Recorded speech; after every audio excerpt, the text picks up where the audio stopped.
S'il est vrai que seul l'esprit vivifié peut recevoir la révélation divine, il est également vrai qu'une telle révélation demande un don divin de la parole nécessaire pour l'exprimer, afin d'accomplir son but spirituel.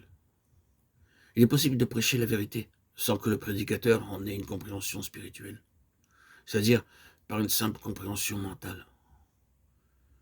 La prédication peut être simplement une capacité naturelle, mais le fait pénible, ce sera que ni celui qui prêche, ni celui auquel il s'adresse ne recevront la bénédiction des valeurs vivantes et réelles de la vérité annoncée. Les résultats spirituels ne seront pas dignes de l'effort et de la dépense.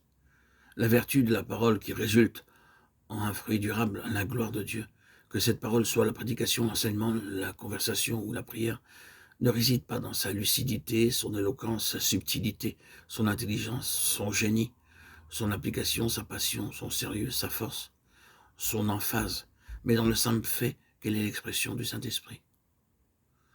Ton langage te fait reconnaître Matthieu 26, 73.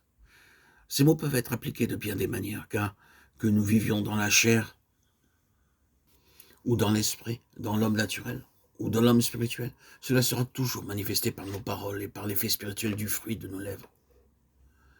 Oh, que les lèvres des enfants de Dieu soient crucifiées, et que les lèvres des prophètes de Dieu soient lavées par le sang purifié, par le charbon ardent de ce grand autel du calvaire.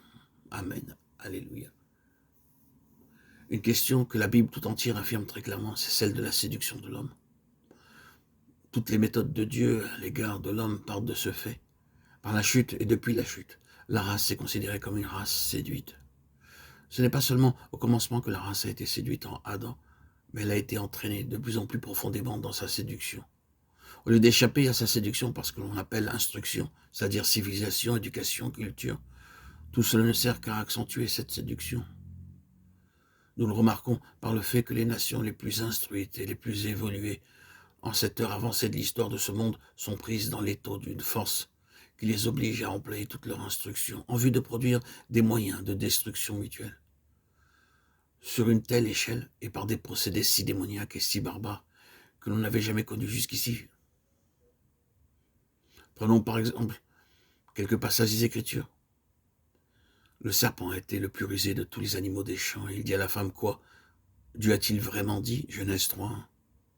Or l'Esprit dit expressément que dans les derniers temps, quelques-uns se détourneront pour s'attacher à des esprits séducteurs et à des doctrines de démons. 1 Timothée 4:1.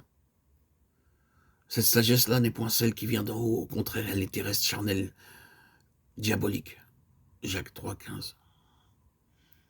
Puis, il fut précipité le grand dragon, le serpent ancien, appelé le diable et Satan, celui qui séduit le monde entier. Il fut précipité et ses anges furent précipités avec lui. Apocalypse 12:9. Il le jeta dans l'abîme afin qu'il ne séduisît plus les nations. Apocalypse 23. Le diable qui les séduisait fut jeté dans les temps de feu. Apocalypse 20:10. Dans ces passages, Satan nous est montré comme le séducteur, premièrement de la femme, et finalement de toute la terre habitée. La séduction a été sa première méthode. Et la séduction a été le cœur même de la chute. L'homme est désormais par nature une créature séduite. La séduction est séduction, et ceux qui auront été séduits n'en auront jamais conscience avant d'être éclairés ou délivrés.